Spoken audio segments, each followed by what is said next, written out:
Ngayong araw nga niyo ay gagawa ko ng tanghulugami. Kaya naman inutusan ko na itong pamangkin ko na bumili ng gami. Nakakita nga ako na may gumagawa nito sa TikTok. Matamis na nga rin ito kaya naman lalagyan pa natin ito ng asukal.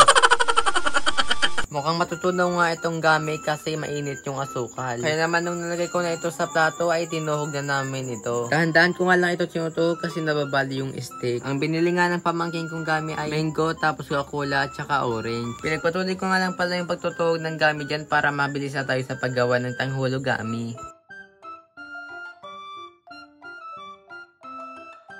Kaya naman nang matapos na ako magtuhog ng gami ay nagpainit na ako ng kawali at saka naglagay na rin ako ng asukal. Naglagay na nga rin pala ako dyan ng kalahating basong tubig. Kaya naman nung hindi pa kumukulo itong asukal ay kumuha na rin ako ng tubig. Nilagyan ko na nga rin pala yan ng ice. Pagbalik ko nga dito sa pinapakulo kong asukal ay pwede na ito. Kaya naman maglalagay na tayo ng asukal dito sa gagawin nating tanghulugami.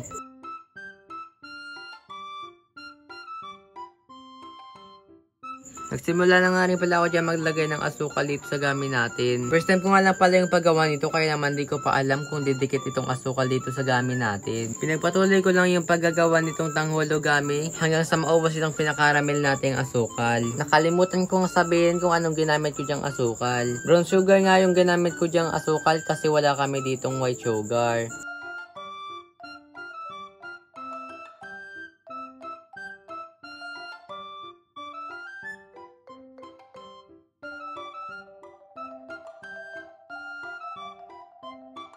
Guys, ito yung nagawa nating tanghulo.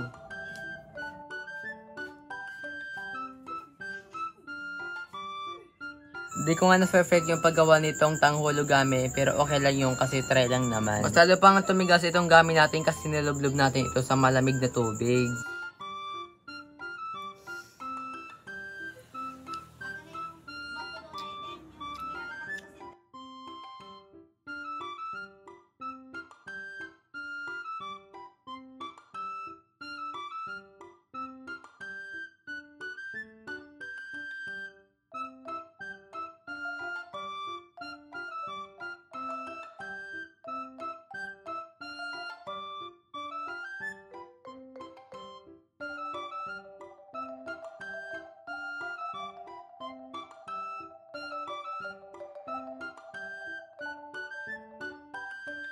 Yun lang, bye-bye!